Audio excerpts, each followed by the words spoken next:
In a world economy where information is filtered by global media corporations, keenly attuned to their powerful advertisers, who will defend the public's right to know? And what price must be paid to preserve our ability to make informed choices?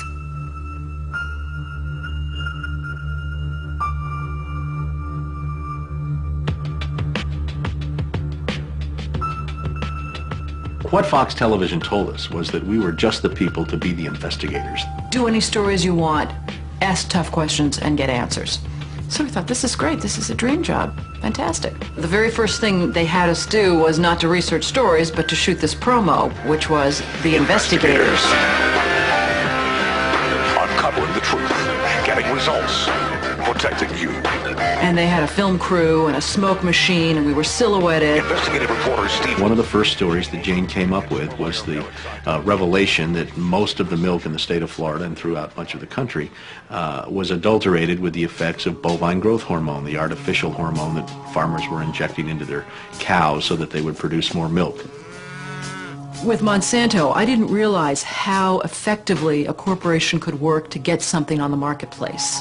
The levels of coordination they had to have. They had to get university professors into the fold. They had to get experts into the fold. They had to get reporters into the fold. They had to get the public into the fold. And of course the FDA, let's not leave them out. They had to get the federal regulators convinced that this was a fine and safe product to get it onto the marketplace. And they did that. They did that very, very well. It's a great time to be a high-producing cow. Posilac One Step, bovine somatotropin by Monsanto. The federal government basically rubber-stamped it before they put it on the marketplace. The longest test they did for human toxicity was 90 days on 30 rats. Posilac is the single most tested new product in history and is now available to you specifically so you can increase your profit potential. And then either Monsanto misreported the results to the FDA, or the FDA didn't bother to look in depth at Monsanto's own studies. The scientists within Health Canada looked very carefully at bovine growth hormone and came to very different conclusions than the Food and Drug Administration in the U.S. did. Monsanto's engineered growth hormone did not comply with safety requirements. It could be absorbed by the body and therefore did have implications for human health. Mysteriously, that conclusion was deleted from the final published version of their report. They knew there were problems. They saw serious potential human health problems, and they stood up in Canada and said, we're not going to approve this because we don't believe it's safe. We have been pressured and coerced to pass drugs of questionable safety, including the RBST. I personally was very concerned that there's a very serious problem of secrecy, conspiracy, and things of that nature, and something needs to be done. The FDA was then on the hot seat. They had to come up with an answer. They didn't come up with a good one. And they never took the opportunity then. I mean, what would they do? Pull it off the market and say, we need to now do the job that we didn't do the first time? They didn't do that.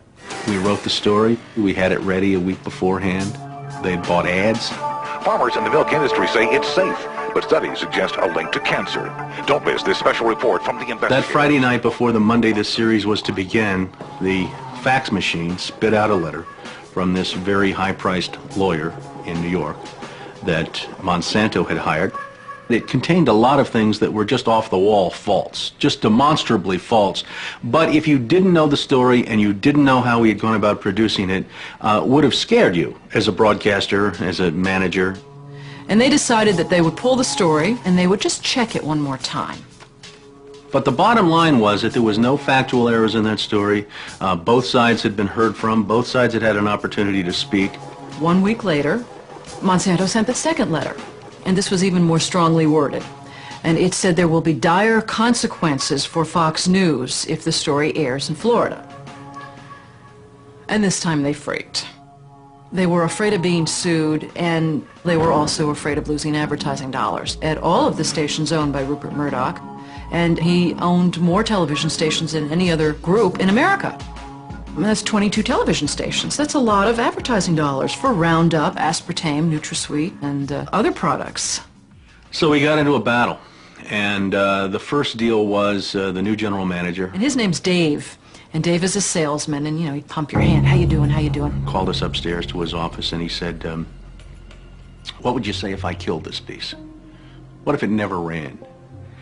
And we said, well, we wouldn't be very happy about that. And he said, well, I could kill it, And we said, yes, of course, you're the manager. You could kill it. It would never air.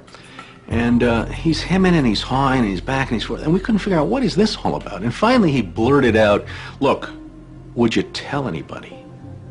I said, I'm not going to lie for you. About a week later, calls us back to the office and says, okay, we'd like you to make these changes. In fact, you will make these changes. We said, well, look, let us show you the research that we have that shows that this information you want us to broadcast isn't true. To which he replies, I don't care about that. I said, pardon me? And he said, well, that's what I have lawyers for. Just write it the way the lawyers want it written. I said, this is news. This is important. This is stuff people need to know. And I'll never forget, he didn't pause a beat, and he said, we just paid $3 billion for these television stations. We'll tell you what the news is. The news is what we say it is. I said, I'm not doing that. And he said, well, if you refuse to present this story the way we think it should be presented, you'll be fired for insubordination. I said, I will go to the Federal Communications Commission and I will report that I was fired from my job by you, the licensee of these public airwaves, because I refused to lie to people on the air. And it's thank you very much. You'll hear from us right away. Well, 24 hours came and went and we didn't hear a thing. And about a week later he calls us back, and now we've changed strategies. How about if we pay you some money and you just go away? And I said, how much money? Because, when somebody offers to bribe you like that, I always want to know if it might be worth it. He was going to offer us the rest of our year's salary if we agreed not to talk about what Monsanto had done, to not talk about the Fox corporate response in suppressing the story, and to not talk about the story. Not talk about BGH, again, anywhere. Not take the story to... And he said, are you going to sign? And we said, nah, Dave, we're not going to sign that. And he said, well, send it back, okay? I said, no, Dave, we're not going to send that back. It was, okay, we can't buy you out. We can't shut you up. Let's get the story on the air in a way that we can all agree it will go on the air. And we started rewriting and editing with their lawyers. Well, during this 8-month re-review process, I say, jokingly, they did things like, for example, they wanted to take out the word cancer. You don't have to identify what the potential problem is. Just say human health implications. Any criticism of Monsanto or its product, they either removed it or minimized it.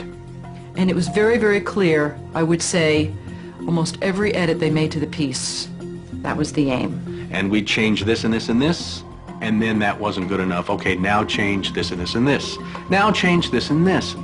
Version after version after version, 83 times.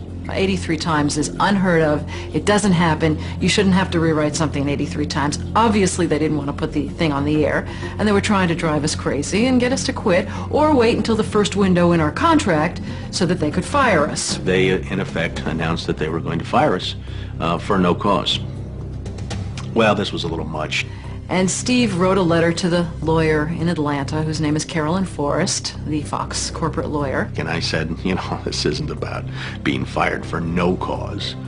You're firing us because we refused to put on the air something that we knew and demonstrated to be false and misleading. That's what this is about.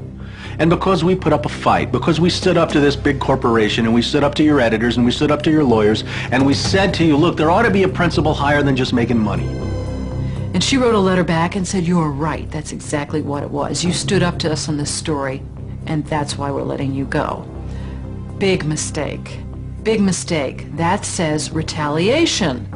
You can't retaliate against employees if they're standing up for something that they believe is illegal, that they don't want to participate in.